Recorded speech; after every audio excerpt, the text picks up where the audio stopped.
Wait a minute. Wait a minute. Tyrone, are you telling me you built a time machine out of a bracelet? Is that what we're doing, Kevin That's Feige? what we're doing. Welcome back to What's Next, everybody.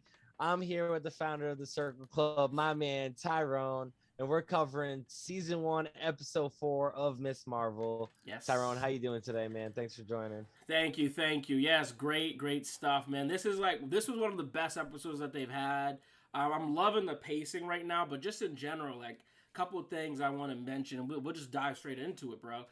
The cultural moments, right? Like I think the cultural moments are really dope. Like so, I started looking up like Pakistani culture and like how they go about their day. Like there was something about that market scene. I was like, this feels like kind of like a pivotal thing. And so I was looking it up, and like it's a big thing in their culture to like negotiate in the Yeah. market. So that guy who was like taking the photo and was like, "Oh, it's free," like you had to pay him. The other guy was Mm-hmm. like, "Oh, you like this bracelet? Put it on." And, like those little things, I thought that was cool.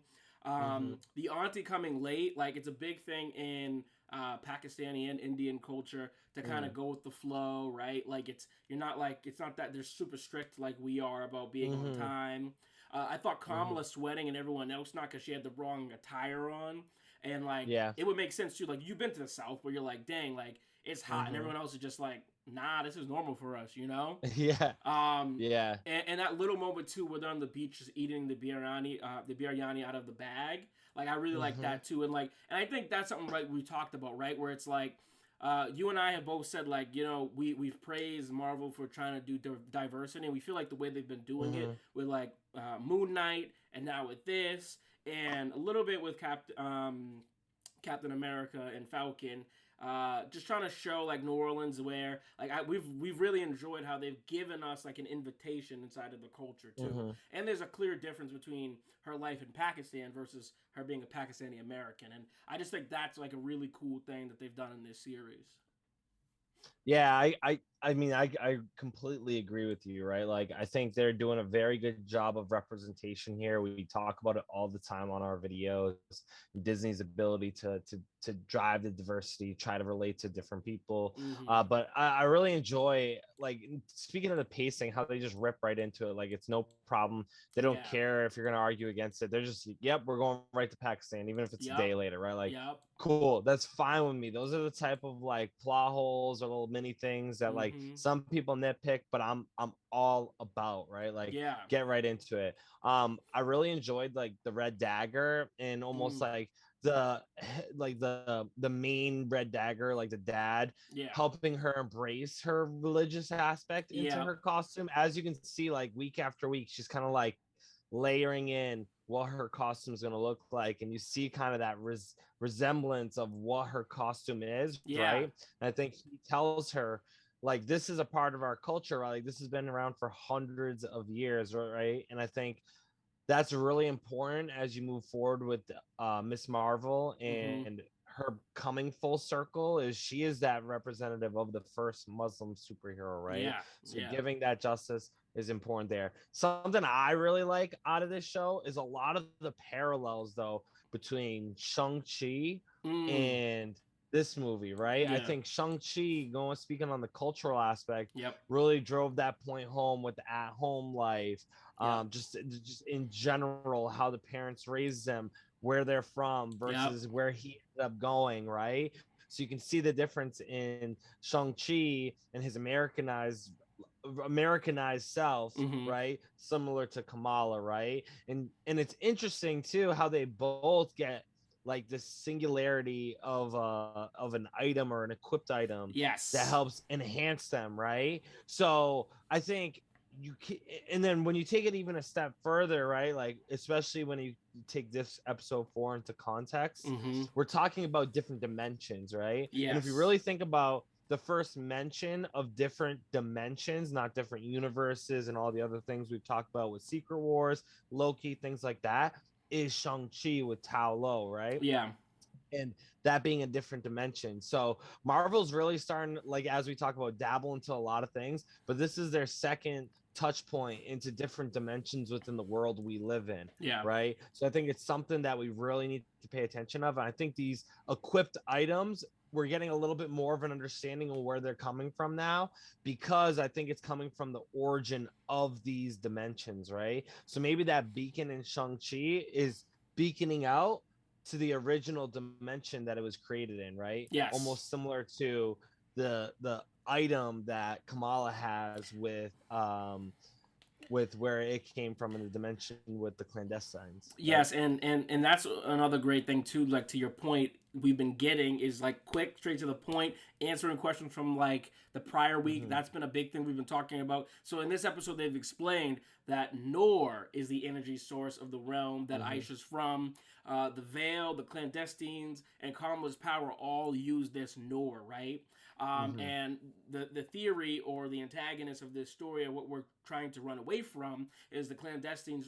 They want to use this power to have enough power to take over their dimension. And they even have that cool little illustration, which is a different way of showing that as well.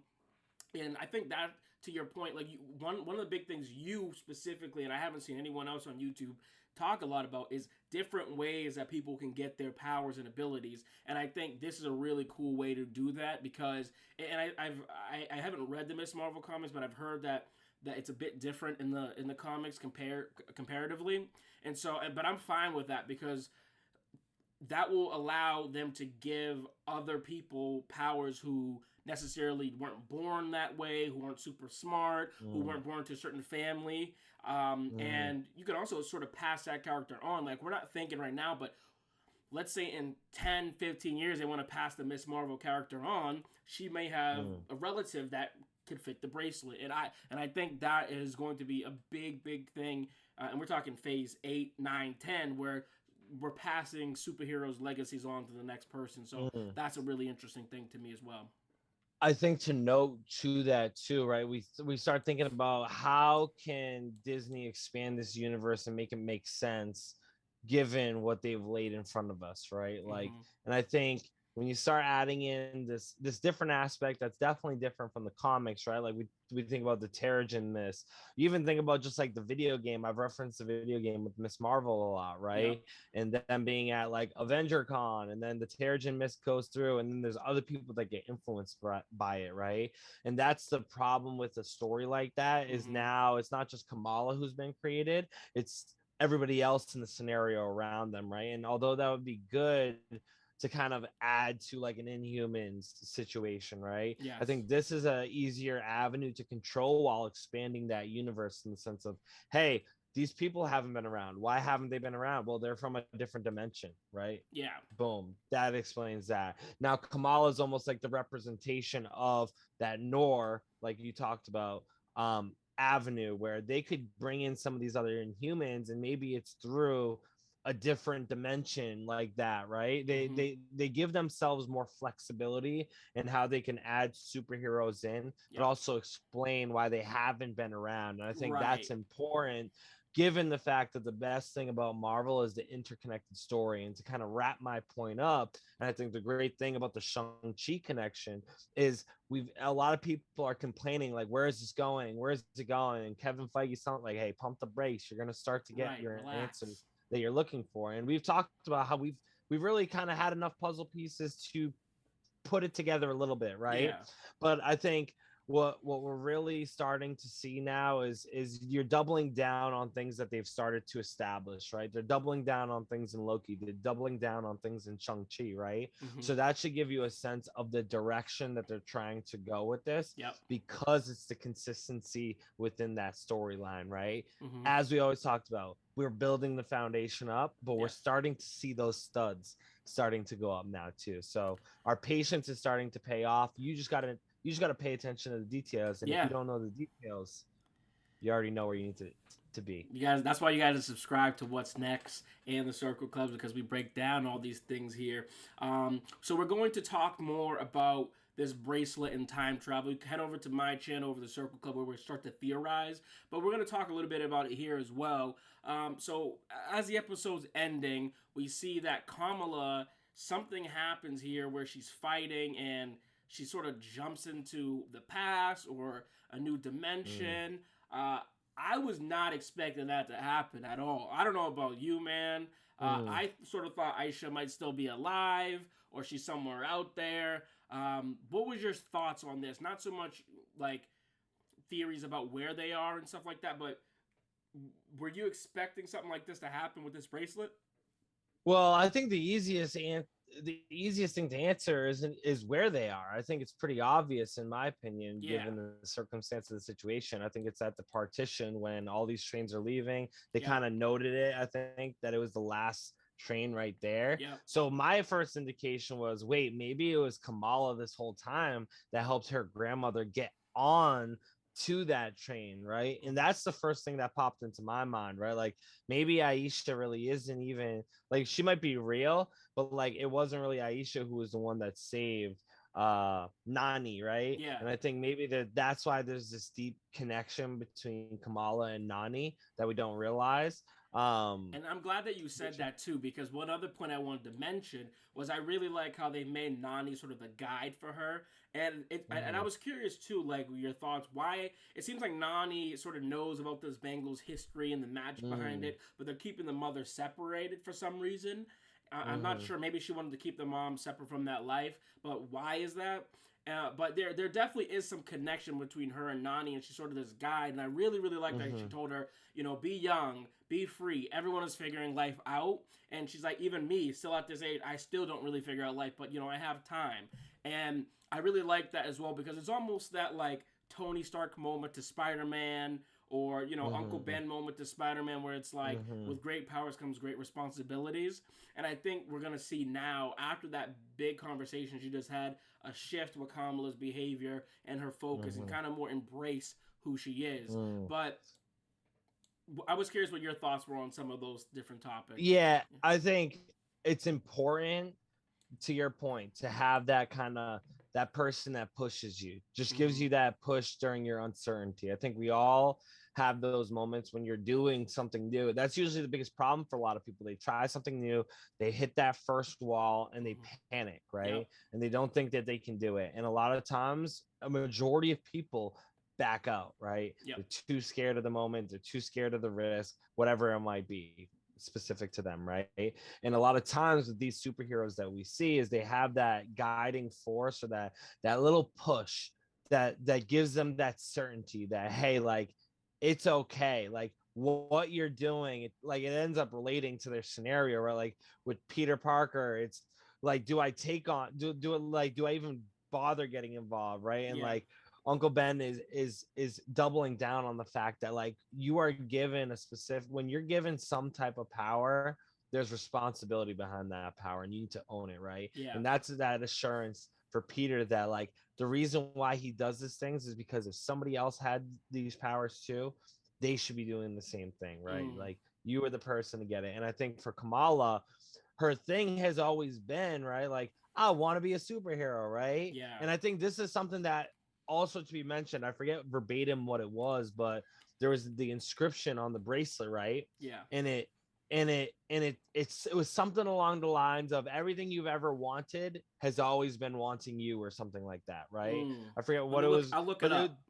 Look it up for me, but it was something loosely along that, right? And I think it related really well to Kamala, because Kamala has always been in Fantasyland, and Fantasyland to her has been that, because it's not realistic for her to be a superhero. She didn't have powers, right? So finally, when it comes to fruition, she's in this panic mode, like, this is all I've ever wanted, right? But like, I don't think I can do it, right?